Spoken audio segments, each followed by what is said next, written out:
Bonjour tout le monde, mon nom c'est Mario Quinteros. Merci pour prendre le temps aujourd'hui de venir au séminaire en ligne de Geotab Drive.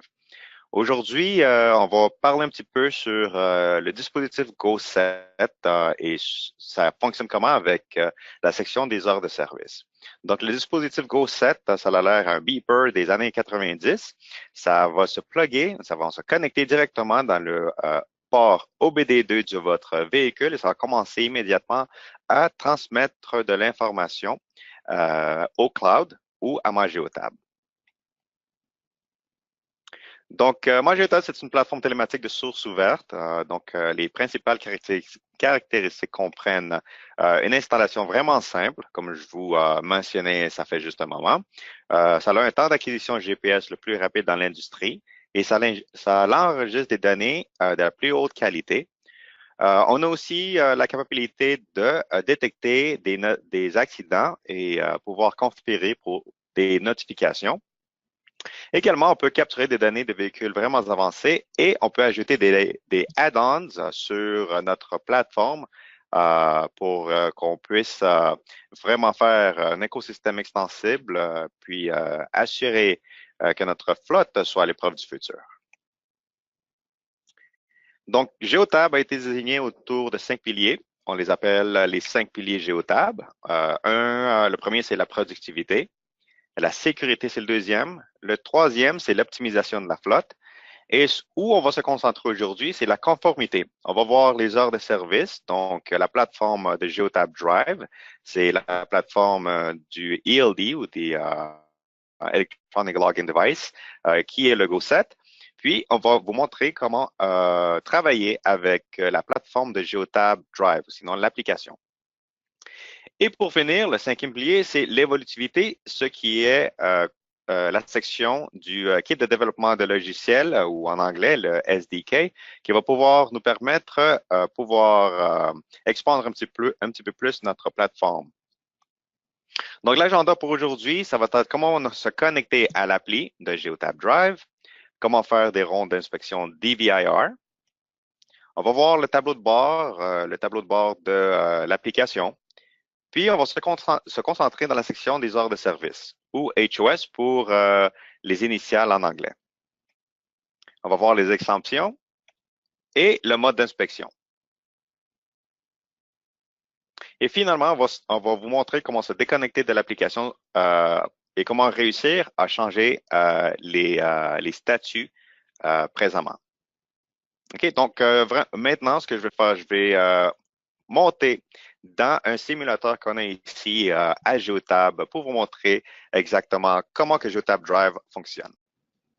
OK, une fois sur l'application de Geotab Drive, ceci est un simulateur qu'on a ici à Geotab. On va cliquer sur Options.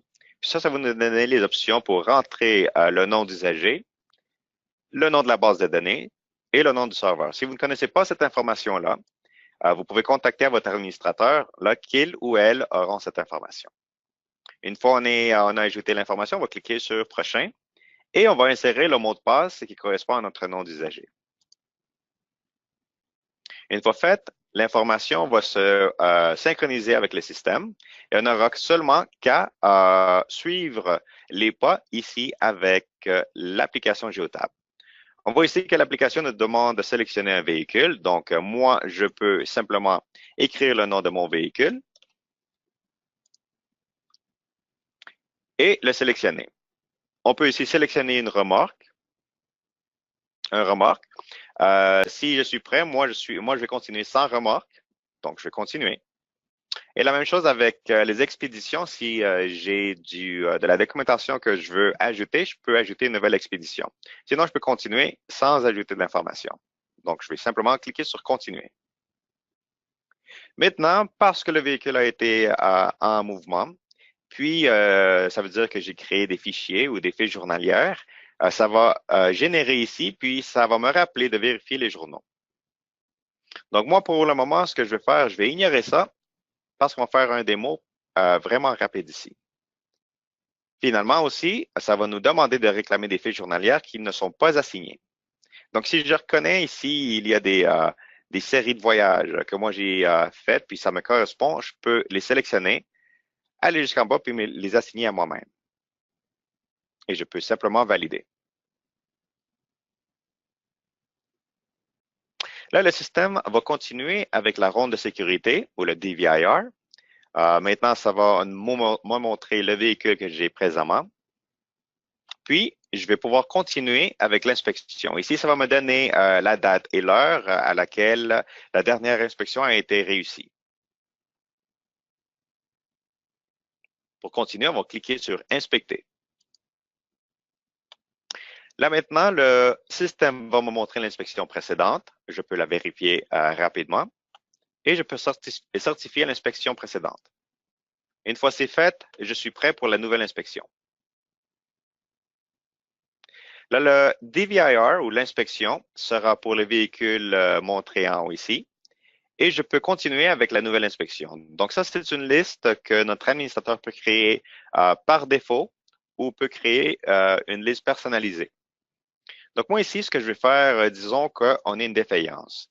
Et la défaillance, c'est que on a un pneu qui est mal gonflé. Donc voilà, on a la section ici et on peut la sélectionner rapidement et continuer. Sélectionner le type d'inspection, disons que c'était pré-trajet. Et le lieu d'inspection, vraiment maintenant, ça c'est l'adresse où laquelle le véhicule est présentement. Puis là ici aussi, je peux ajouter une remarque et je vais corriger. On doit ajouter une remarque. Pour le moment, ça va être le pneu avant droit et je vais terminer ici mon inspection. Une fois terminé, ça va me demander de signer le DVIR.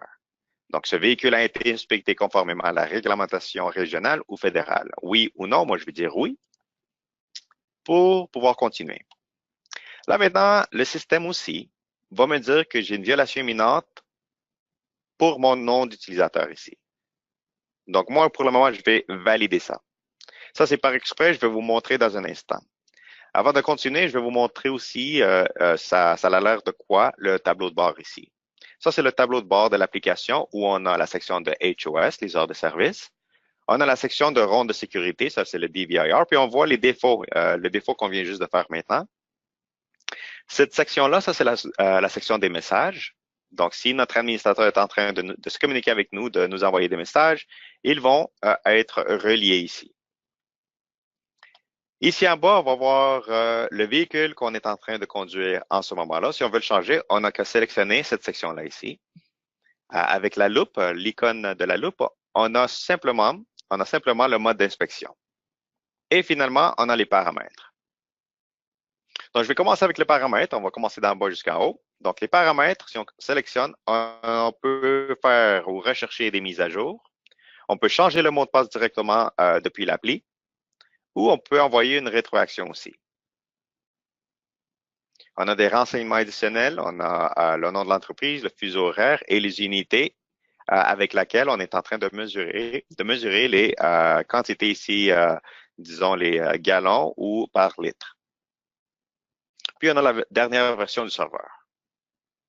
Là, pour retourner à votre tableau de bord, on n'a qu'à cliquer sur le menu ici, puis on va voir le menu principal. On doit sélectionner le tableau de bord et on revient. Sur la section de messages, si on clique dessus, on va voir tous les messages réussis par ou envoyés par notre administrateur et ils vont résider dans cette section-là. Donc, ça, c'est tous les messages. Ça, c'est mes messages envoyés. Et si je veux composer un message pour mon administrateur, j'ai simplement qu'à cliquer sur Composer entre un message et l'envoyer. Là, maintenant, l'administrateur va recevoir ça, pas dans une application de Geotab Drive, mais dans le système administratif de MyGeotab. Là, on va retourner à notre tableau de bord et on va voir la ronde de sécurité. Cette section-là, on va sélectionner et on va voir maintenant qu'il y a une défaillance. On a le pneu avant droit qui est mal gonflé. Donc, pour réparer ça, on doit simplement cliquer sur Réparer. Ça, c'est l'inspection précédente. Et j'ai les options de cliquer sur Réparer ou si ce n'est pas nécessaire. Donc, c'est un pneu mal gonflé. Donc, on va simplement ajouter une remarque, que le pneu est maintenant gonflé, et on va sélectionner et réparer. Une fois c'est fait, on va voir que on a ici un petit icône que ça dit réparation complète. Et là, on peut retourner à notre tableau de bord. Il n'y a pas de raison pour refaire une inspection, mais c'est fait. Vous allez voir que la défaillance est maintenant partie. OK, là qu'on est prêt, on peut aller à notre section des heures de service. Les heures de service, si on clique dessus, ça c'est la page principale des heures de service, on va voir qu'il me reste 0 heure dans mon ensemble de règles. OK, pour rectifier ça ou pour voir en détail, on peut continuer. On a 4 sections, on a 4 onglets. On a l'onglet de statut, l'onglet de graphique, de journaux et les options. On a les 4 statuts différents ici. On a le off, sleeper berth, drive, puis on. On, ça veut dire qu'on est en train de travailler, mais on n'est pas en train de conduire. Drive, bien sûr, on est en conduction à l'arrière du volant. Off, ça veut dire qu'on n'est pas en train de travailler du tout, on est chez nous. Puis sleeper berth, ça veut dire qu'on n'est pas en train de travailler, mais peut-être on est à la moitié d'un voyage, puis on est arrêté pendant un trajet, okay? Mais on n'est pas en train de conduire ou de travailler. On a 2 options ici aussi. On peut voir le récapitulatif du cycle. On peut afficher les exceptions aussi. On a les conditions de conduite défavorables, le mouvement de triage et les utilisations personnelles également. Parfait. Là, pour continuer, j'aimerais continuer avec la section des graphiques. Les graphiques, c'est vraiment simplement les heures de service en mode visuel. Ça, c'est probablement la manière que vous êtes la plus confortable à voir les heures de service. On a ici, dans un total de 24 heures, de minuit jusqu'à minuit le prochain jour. On va voir sur la droite ici une calculation, les additions des heures dans chaque statut que vous avez. Comme vous allez voir, je suis sur On. Ça fait maintenant depuis 9h27 et 3 minutes seulement dans Drive. Donc, j'ai conduit pour 3 minutes et je suis retourné sur On Duty. On a accès à voir 14 jours, jusqu'à 14 jours antérieurement. On voit ici qu'on a un petit problème. On a été en train de travailler pour 24 heures consécutives, sinon plus. Depuis, on voit ici, jeudi le 28 mars. Donc, c'est quelque chose qu'on doit régler. On peut régler ça directement depuis l'application ou on peut contacter notre administrateur afin qu'il nous aide pour ça aussi. Pour régler ça, je vais vous montrer, on peut aller dans la section de journaux. Et on voit ici, c'est la même information qu'on a dans la section de graphique, excepté que c'est dans un format de texte. On peut retourner ici, on voit ici exactement le moment où on a complètement oublié de se déconnecter. Donc ça, c'est l'importance de se déconnecter complètement de l'application Drive. Donc, on sait que c'était le 28 mars. Disons que je suis parti chez moi à 8 heures du soir, donc à 20 heures. Donc, ce que je vais faire, au lieu de, on va corriger ici, c'était le 29 mars. Disons que c'était à 1 heure du matin que j'ai fini de travailler.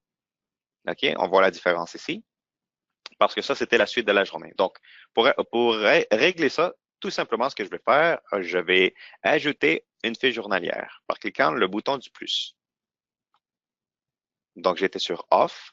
Je vais simplement sélectionner la date. On a dit que c'était le 29. On va sélectionner 1 heure. 9 heures, disons, c'est correct. 9h30. On va terminer. Et simplement, on va ajouter une annotation. Je me suis oublié de se déconnecter. OK? C'est toujours important d'ajouter une annotation ici. Si on n'en ajoute aucune et on clique sur Ajouter, ça va nous rappeler d'ajouter une annotation à ce journal. Donc, c'est toujours recommandé de faire quelque chose de vraiment bref et simplement ajouter ça. Une fois c'est fait, on voit ici que le 29 mars, je viens d'ajouter ce registre et ça continue à la suite de la journée précédente parce que j'étais pas en train de travailler. J'ai tout simplement oublié de me mettre sur Off ou de me déconnecter du système. Et on voit ici qu'on a des violations aussi par le système et on a le DVIR pre-trip qu'on a fait aujourd'hui. OK? Une fois on a fini ça, on peut vérifier les journaux ici directement de cette page également. Cliquez sur Accepter. On va voir avec le pouce en haut ça nous dit vérifier. On peut également aller jusqu'en bas ici pour voir le reste de nos fiches journalières. Et on peut vérifier tous les jours également. Parfait. Là, on peut continuer avec la section d'options. Sur la section d'options, c'est vraiment juste des renseignements. On a l'information du chauffeur actuel, le fuseau horaire, on a le terminus de tâche, on a le numéro du transporteur, également que les ensembles de règles, on peut les changer dans cette section également. Et on a le numéro du permis de conduire et l'État ou la province du permis de conduire où le permis de conduire provient. Pour faire au mode d'inspection, on doit aller au tableau de bord. Donc, on peut sélectionner le bouton « Aller au tableau de bord ». Ça va nous retourner dans cette section-là. Et on peut aller à la section d'inspection. Donc, disons, on est en train de conduire, on se fait arrêter, puis il nous demande de faire une inspection et de faire ce qu'on appelle un compliance print ou de leur montrer nos heures de service. On n'a tout simplement qu'à aller à cette section-là. Donc, je vais retourner pour vous remontrer. Donc, depuis notre section, notre tableau de bord ici, on va sélectionner inspection. Et ça, c'est le mode d'inspection. OK? On a trois options ici. On a une option de faire un courriel. On peut envoyer par courriel. On peut aussi envoyer par service web. Le service web recueille un code du officier. Donc, l'officier va nous donner un code. Ça pourrait être quelque chose dans le genre de ce format-là. Une fois c'est rentré ici, on va cliquer sur service web et ce sera la responsabilité de l'officier rechercher cette information-là dans leur base de données.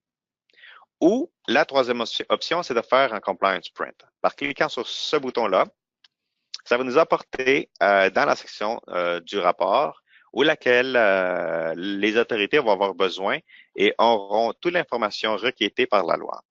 Dans ce cas-là, on a la date, on a aussi le fuseau horaire, on a toute l'information du chauffeur, l'odomètre actuel, on a aussi le véhicule qu'on est en train de conduire, si on a une fiche d'expédition, une remorque, et finalement, on va voir aussi la graphique des heures de service pour la journée. Également en bas, si on continue, on va voir les registres en texte spécifiés par temps. Également, s'ils sont certifiés ou non. OK?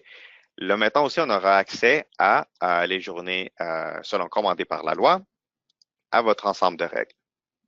Une fois terminé, puis ça va être disponible à travers de votre dispositif mobile. Une fois terminé, on peut retourner, on peut sortir du mode d'inspection et nous voici de retour au tableau de bord. Aussi, si vous êtes en train de conduire dans la nuit, le fond en blanc ici, ça va être un petit peu difficile à voir dans la nuit. Donc, on peut faire mode de nuit et ça va nous donner un fond en noir. Donc, on ne va pas avoir beaucoup de reflets sur notre pare-brise. Aussi, on peut changer des conducteurs, des chauffeurs. Donc, on peut ajouter un chauffeur additionnel et faire le change de chauffeur si on est en train de faire une conduction, disons, de long voyage et on va changer de chauffeur à travers du trajet. Aussi, on a les messages. Donc, ça, c'est les messages lus par les administrateurs. On peut les voir dans cette section-là.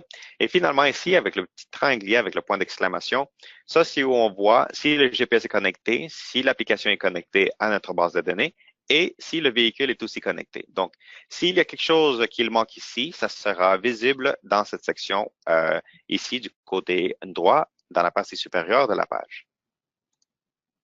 Finalement, pour se déconnecter, on a simplement qu'à sélectionner notre nom d'usager et faire déconnexion. Une fois on se déconnecte, l'application va nous rappeler à faire une mise à jour du statut. Et si on va continuer à travailler, on peut dire en service ou simplement pas de service. Disons que je retourne chez moi et je vais retourner à travailler le lendemain. Donc, je vais faire off-duty. Donc, pas de service, définir le nouveau statut et ça y est. On a complètement réussi à utiliser la plateforme de Geotab Drive. Donc, c'est toujours important de faire une déconnexion complète afin de ne pas avoir des registres associés à nous autres ou à notre véhicule. Donc, ça va être la conclusion de notre présentation ici aujourd'hui. Ce qu'on a fait, on a fait la connexion à l'application. On a fait la ronde d'inspection ou la ronde de sécurité, ici pour les DVIR. On a vu le tableau de bord. On a vu aussi les heures de service, la section des heures de service et ça fonctionne comment avec les exceptions. On a vu le mode d'inspection et finalement, on a vu comment se déconnecter complètement de l'appli. Si vous avez des questions, simplement se diriger à l'information sur l'écran. Ici, ça c'est mon information. Vous pouvez m'envoyer des questions afin de pouvoir vous répondre.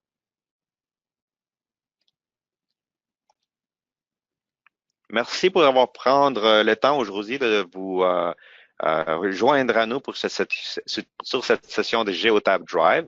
Si vous avez des questions, veuillez vous contacter avec votre représentant de Geotab ou avec votre distributeur ou votre administrateur du système afin de pouvoir avoir des questions et savoir comment utiliser l'application de Geotab Drive. Mon nom, c'est Mario Quinteros. Merci pour avoir joindre à cette session et une très bonne journée.